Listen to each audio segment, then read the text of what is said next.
প্রিয় দর্শক, আরো একবার স্বাগত জিরো আওয়ারে।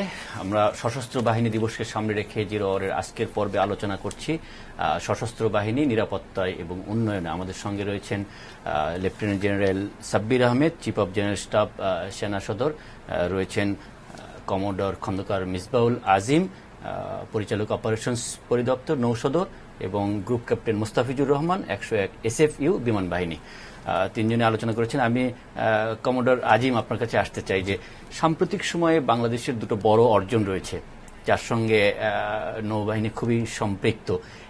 একটি হলো ভারত এবং আরেকটি হলো মিয়ানমার। এই দুটি দেশের সঙ্গে, আমাদের অ্যাডজয়নিং প্রতিবেশী দুটি দেশের সঙ্গে সমুদ্র সীমানা নিয়ে যে বিরোধ চলছিল, সেই বিরোধের নিষ্পত্তি হয়েছে এবং আমরা বঙ্গোপসাগরের বিশাল এলাকার কর্তৃত্ব প্রতিষ্ঠিত হয়েছে এবং একই সঙ্গে সম্ভাবনাও বেড়েছে। আমার মনে হয় এক্ষেত্রে নৌবাহিনীর দায়িত্ব বেড়েছে। নৌবাহিনী এ সম্পর্কে পরিকল্পনা কি?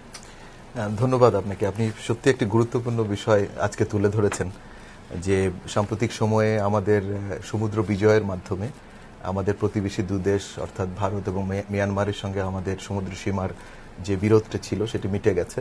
আমরা আন্তর্জাতিক আদালত থেকে আমাদের সপক্ষে রায় পেয়েছি এবং সেই প্রেক্ষিতে আমরা আমাদের EEZ বা আমাদের এক্সক্লুসিভ ইকোনমিক জোন যেটা, সেটির এরিয়া প্রায় 1,18,000 বর্গমাইল, যেটি প্রায় আমাদের মূল ভূখণ্ড দেশের প্রায় কাছাকাছি। এছাড়াও আরও কন্টিনেন্টাল শেলফ এবং আমাদের হাই সিস বিয়ন্ড এই এলাকার বাইরেও, এই 200 মাইল দীর্ঘ আপনার EEZ এর বাইরেও যে সমস্ত এলাকা, সেখানেও আমাদের অধিকার প্রতিষ্ঠা করতে পেরেছি। এর মাধ্যমে অবশ্যই আমাদের নৌবাহিনীর জন্য একটি অত্যন্ত দায়িত্বের জন্য সূচনা করেছে। বিশেষ করে এই বিশাল এলাকা শুধু পেলেই হবে না, এটা সুফলটা আমাদের ঘরে নিতে হবে। এবং আপনি জানেন যে প্রায় এখন শোনা যাচ্ছে ব্লু ইকোনমি বা নীল অর্থনীতির কথা। এই নীল অর্থনীতির সফলতা যদি আমরা নিতে চাই, বাংলাদেশ যদি এর সফলতা নিতে চায়, তো পাশাপাশি ঠিক নৌবাহিনীকেও তার দায়িত্বটা রাখতে হবে। এ প্রেক্ষাপটে আমরা স্মরণ করতে পারি 1974 সালেই বঙ্গবন্ধু কিন্তু মেরিটাইম অ্যাক্টের মাধ্যমে এই সমুদ্র বিজয়ের সূচনা করে দিয়ে গিয়েছিলেন। আমরা সে সময় যখন আন্তর্জাতিক আইনের সূচনাই হয়নি, তখনই কিন্তু বাংলাদেশ তার দাবিটা জানিয়ে রেখেছিল। এ প্রেক্ষাপটে এখন এই দীর্ঘ 200 মাইল EEZ আমরা যদি শান্তি এবং সমৃদ্ধি কামনা করি, তাহলে যে বিষয়গুলো দেখতে হবে, প্রথমত আমাদের এখান দিয়ে যে স্লক বা সি লাইন অফ কমিউনিকেশনস আছে, সেটার প্রোটেকশনটা যেন ভালো থাকে। বিকজ আমাদের 90%-এরও বেশি আমদানি এবং রপ্তানিটা হয় সমুদ্রপথে এবং আমাদের দেশের অর্থনীতি পুরোটাই নির্ভর করে এই সব সি লাইন অফ কমিউনিকেশনসের উপরে। সুতরাং এই সি লাইন অফ কমিউনিকেশন যেন আনইন্টারাপ্টেড থাকে, কোনো ধরনের কোনো বিবাদ বা দুর্যোগের সম্মুখীন না হয়, তাহলে আমাদের অর্থনীতিটা কিন্তু টিকে থাকবে, ভারসাম্যপূর্ণ থাকবে। আদারওয়াইজ কি হতে পারে যে এখানে যদি ধরুন আমরা সোমালিয়ার যদি উদাহরণটা টানি, এখানে দেখা যাচ্ছে যে সেক্ষেত্রে যদি জলদস্যু বা অন্যান্য দুর্যোগের কারণে আমাদের sea line of communications interrupt হয়, তখন এখানে আমাদের ইন্স্যুরেন্স কস্ট বেড়ে যাবে এবং বিভিন্ন আপনার এই মার্চেন্ট শিপসগুলো আসবে না দেশে, এবং সেক্ষেত্রে আমাদের অর্থনীতিতে একটা ব্যাপক আপনার নেগেটিভ একটা ইফেক্ট পড়তে বাধ্য হবে। সেটি একটি দিক। সুতরাং নৌবাহিনীর দায়িত্ব হবে সার্বক্ষণিকভাবে যেন আমাদের sea line of communication even peace টাইমেও বজায় থাকে সেটা। এর পাশাপাশি আমাদের যে বিশাল সম্পদের যে সম্ভাবনা, তেল, গ্যাস এবং মৎস্য সম্পদ, সেগুলো যেন সুষ্ঠুভাবে আরোহণ হয়, সেগুলোর জন্য নিরাপত্তা বিঘ্নিত না হয়, সেক্ষেত্রেও নৌবাহিনীকে সবসময় সজাগ দৃষ্টি রাখতে হবে। ধন্যবাদ। আমি আবার আসবো আপনার কাছে, কারণ নৌবাহিনীর আরেকটি বড় সক্ষমতা আমরা সাম্প্রতিক সময় দেখেছি, যুদ্ধ জাহাজ নির্মাণ করছে খুলনার মংলায়। তার আগে আমি একটি লেফটেন্যান্ট জেনারেল সাব্বির আপনার কাছে আসতে চাই, যেটি কমোডর আজিম বলেছেন যে মিয়ানমারের সঙ্গে, ভারতের সঙ্গে, মিয়ানমারের সঙ্গে আমাদের সম্পর্ক নিয়ে নানান রকমের কথা রয়েছে।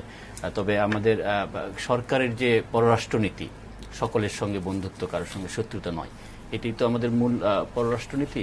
মিয়ানমারের সঙ্গে সাম্প্রতিক সময়েও আমাদের কিছু নিরাপত্তাজনিত পরিস্থিতি উদ্ভব হয়েছিল হিল ট্র্যাক্স অঞ্চলে। মিয়ানমারের সাথে আমাদের সম্পর্কটা সামরিক দৃষ্টিতে আপনি কিভাবে বিশ্লেষণ করেন? না, আমাদের সাথে মিয়ানমারের সম্পর্ক ডিপ্লোম্যাটিক্যালি আমরা যদি না, আমাদের মূল নীতি হলো সকলের সাথে বন্ধুত্ব, কারোর সাথে শত্রুতা নয়। এবং আমাদের সাথে মিয়ানমারের যে কয়েকটা ইস্যু হয়, রিফিউজি, তারপরে পোরাস বর্ডারের মধ্যে ক্রস বর্ডার অতিক্রম করা অনুন্মতিভাবে, যেটা বিজিবি যে জিনিসটা অ্যাড্রেস করে এবং যে বিজিবি যে জিনিসটা মোকাবেলা করে, তাছাড়া যে সমস্যাটা সমাধান সবসময় এটা ডিপ্লোম্যাটিক মেজারের মাধ্যমেই সমাধান হয়েছে। আপনি খেয়াল করে থাকবেন এই ধরনের কোনো সমস্যা হলে পরে দুই দেশের ফরেন মিনিস্ট্রি লেভেলে এবং দুই দেশের উচ্চতর পর্যায়ে আলাপ আলোচনার মাধ্যমে এই সমস্ত সমস্যার সমাধান করা হয়। বিজিবির একজন সদস্য সাম্প্রতিক সময়ে আমাদের হিলট্রাক্স অঞ্চলে মিয়ানমারের সীমান্ত এলাকায় লাঞ্ছিত হয়েছিলেন, আবার আহত হয়েছিলেন। তারপরে সেই অঞ্চলে একটি যৌথ অভিযান চলেছে, যেখানে শুধু বিজিবি নয়, সেনাবাহিনীও অংশ নিয়েছিল। এরকম পরিস্থিতি আমরা কি সামরিক সমাধানের চেয়ে রাজনৈতিক সমাধান বেশি গুরুত্বপূর্ণ নয়? হ্যাঁ, অবশ্যই। এটা সবসময় ডিপ্লোম্যাটিক্যালি এই সমস্যাগুলি বর্ডার এলাকাতে দু একটা ছোটখাটো ব্যাপারে কখনো কখনো হয়তো বা একটু উত্তেজনা বিরাজ করে, এবং বাট সবগুলি ডিপ্লোম্যাটিক মেজার্স অথবা আলাপ আলোচনা এবং বন্ধুত্বপূর্ণ সম্পর্ক স্থাপনের মাধ্যমে এই সমস্ত ব্যাপারগুলি অ্যাড্রেস করা হয়। এই ধরনের ইস্যুতে সবসময় প্রজ্ঞারই পরিচয় পেয়েছি আমরা, এবং সর্বক্ষেত্রেই সমস্যা সমাধান করার জন্য রাজনৈতিক যথাযথ প্রয়াস নেওয়া হয়েছে। অনেক ধন্যবাদ। গ্রুপ ক্যাপ্টেন মোস্তাফিজ, আমাদের আকাশ সীমা আমরা কতটা ঝুঁকিমুক্ত ভাবতে পারি, আমাদের দেশের মানুষ কতটা ঝুঁকিমুক্ত ভাবতে পারে? প্রথমত আমরা যখন আকাশসীমা বলবো, এই আকাশসীমা আমাদের ভূভাগ এবং আমাদের জলভাগ পুরোটারই উপরে যে আকাশ, সেই আকাশটাই আমাদের।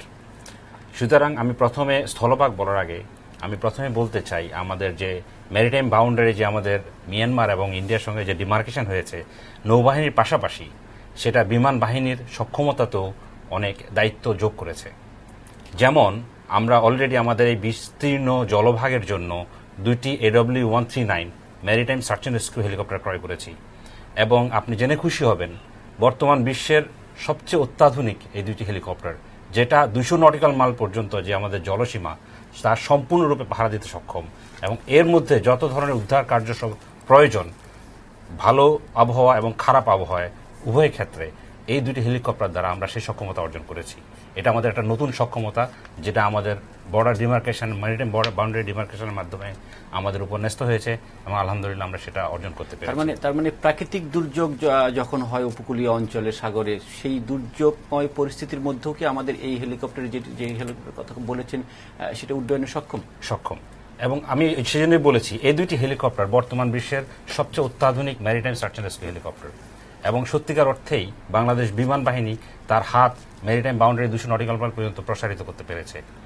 এবং আমি যদি আকাশ প্রতিরক্ষা, আপনি যেটা বলেছেন, যেটা বিমান বাহিনীর প্রধান দায়িত্ব, আমরা বিমান বাহিনীর সবসময় প্রচেষ্টা থাকে কি করে আমরা আমাদের একটি নিশ্ছিদ্র আকাশ প্রতিরক্ষা ব্যবস্থা গড়ে তুলতে পারি, এবং সেটাই বিমান বাহিনীর মূল লক্ষ্য। সেই ক্ষেত্রে আপনার বেশ কিছু স্টেপস, আমি টেকনিক্যাল টার্মসে যাব না, আমাদের প্রয়োজনীয় বিমান প্রয়োজন, আমাদের রেডার প্রয়োজন, আমাদের সমুদ্র সীমা এবং আমাদের স্থলভাগের মধ্যে যে কেউ প্রবেশের পূর্বেই তাকে আইডেন্টিফিকেশন প্রয়োজন। আপনি জেনে খুশি হবেন আমাদের যথেষ্ট পরিমাণ আমাদের সামর্থ্য অর্জিত হয়েছে। আমি আপনাকে অলরেডি বলেছি MiG-29 আছে, আমাদের যথেষ্ট পরিমাণ সামর্থ্য অর্জন হয়েছে আমাদের আকাশ প্রতিরক্ষা ক্ষেত্রে, আকাশ থেকে আকাশ যুদ্ধে।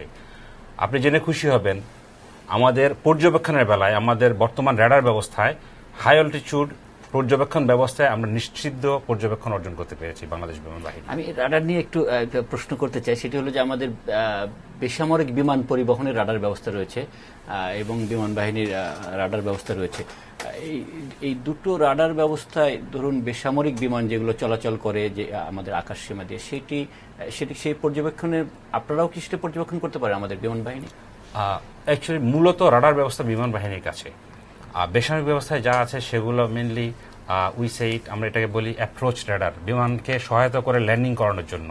বাট আকাশ প্রতিরক্ষা যত ধরনের রেডার আছে সবগুলো রেডার বাংলাদেশ বিমান বাহিনী পরিচালনা করে থাকে, এবং একটি আকাশ সীমার মধ্যে যত ধরনের বিমান, সেটা সামরিক হোক, বেসামরিক হোক এবং ব্যক্তিগত হোক, সমস্ত বিমান ব্যবস্থা একটা মাত্র কর্তৃপক্ষের কাছে তা ন্যস্ত থাকতে হয়, না হলে সেখানে ভুল বুঝাবুঝি, আকাশে বিভিন্ন ধরনের এয়ার কলিশন হওয়ার সম্ভাবনা থাকে।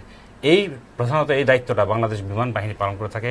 তার সমস্তগুলো রেডার একটা নির্দিষ্ট সিঙ্গেল পিকচার, একটা পিকচার তৈরি করার মাধ্যমে, যেটা পুরো ভূভাগ এবং স্থলভাগ এবং জলভাগের একটা সিঙ্গেল পিকচার তৈরি করার মাধ্যমে, এবং আমরা সেই ব্যবস্থা আমাদের অলরেডি আছে।